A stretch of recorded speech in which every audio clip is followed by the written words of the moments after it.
Welcome back to the conversation. There's just so much going on with the world right now. It's hard to start with a serious conversation like the one we're going to have today. We wanted the Roaring Twenties. Everybody was excited about the Titanic and all the nice clothes and all the nostalgia of the 1920s. They didn't really want to live in the 1920s.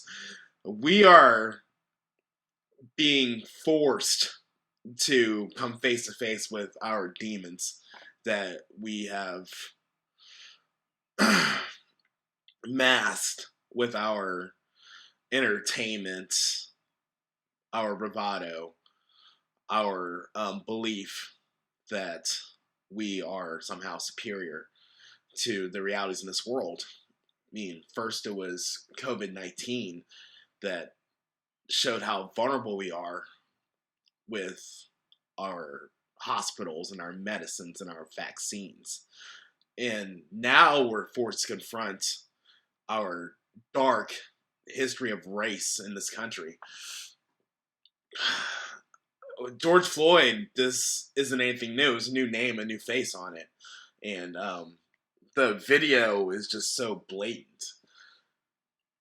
Disregard for human life. I mean, the man was murdered. There really isn't anybody who's sensible that can argue that this wasn't an execution. I mean, we can go back and forth about intent, but a man died because of the negligence of an officer. They're supposed to be trained for these things. In the cases before, it was easy to dismiss it as a thug who didn't listen to directions. Or we came up with these different scenarios to defend the officers. And when the officers go to court, they are protected more than I would if I did the same thing to another human being because they're officers of the law. I mean, there's a part of me that gets the reason why this is because they're put in situations where they have to shoot first if there's danger around and then figure out what happened later.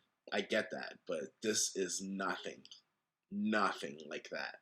And it's really exposing the problems in our society. I mean, to have this conversation, we can't forget about our original sin of slavery. 400 years ago, slaves were brought to this country to prop up the economy of colonies, and eventually became states and a nation. Without these slaves, we would not have the United States of America. These slaves built this country. There's no ifs, ands, or buts about that. Morally wrong? Yes. There isn't any reasonable person who would argue about that. But the problem with our history books is that we view slavery as something that happened and then Lincoln freed the slaves and they just went about their business.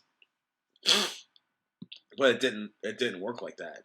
I mean, the slaves were given no reparations. They were given no jobs. They were given no protection.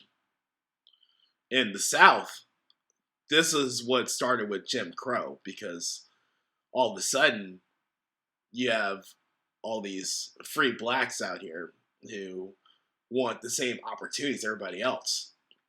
So they pretty much set up a caste system so that they could separate them from society and put them in an inferior position.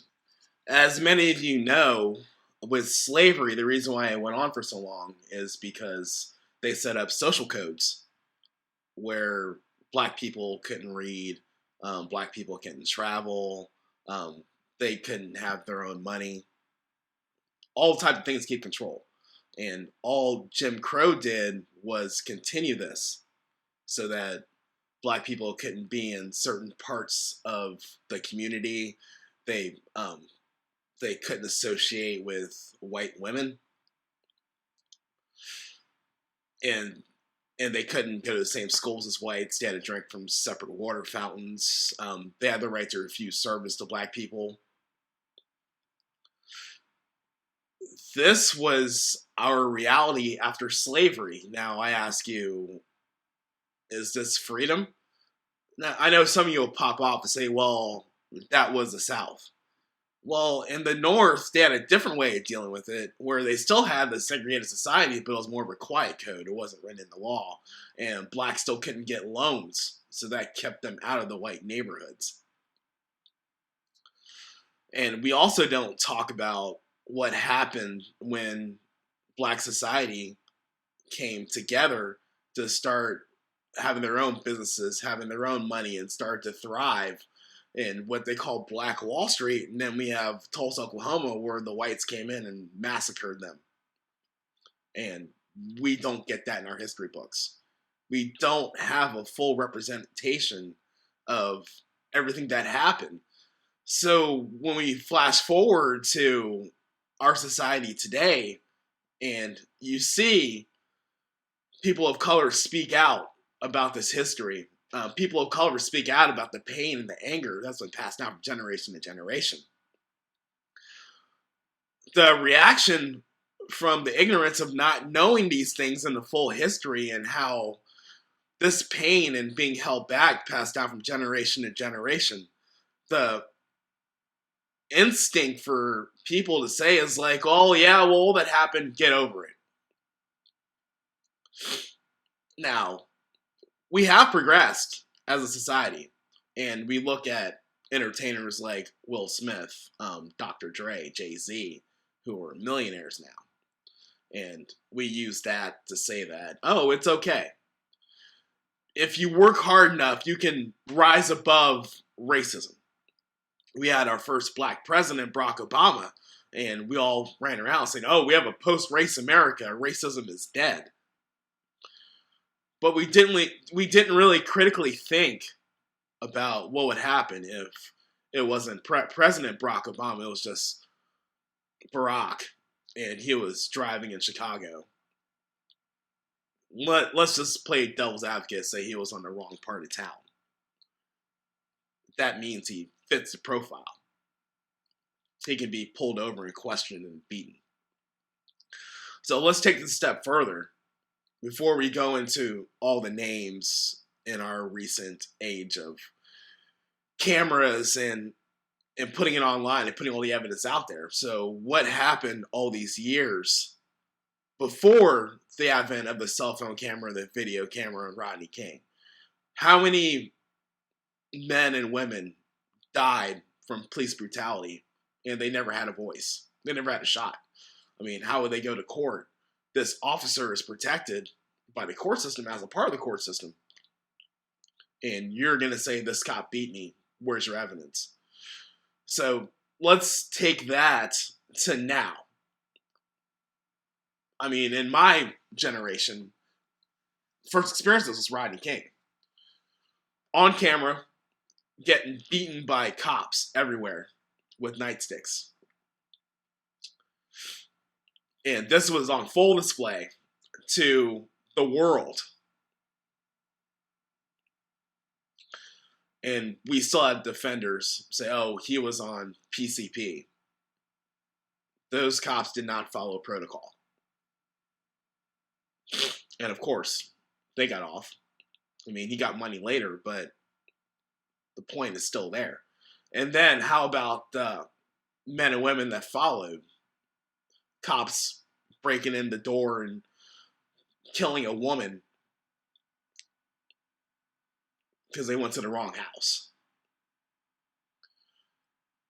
Talk about now, George Floyd. Counterfeit bill. That's what he was accused of. Killed on the street because the police officer had his knee on the back of his neck for 8 minutes. He could have removed the knee. They could have kept him restrained, put him in handcuffs, took him to jail, and questioned him, and then figured it out. But we're never going to have that chance. He's gone. You know, we have loose cigarettes, choked, I can't breathe the first time, and now we have I can't breathe again. And we don't talk about these things. We just sit there and act like we're the jury. And, oh, the cops are right for this reason. If it keeps happening over and over again, we gotta do something. If you don't do anything, it erupts into where we're at now.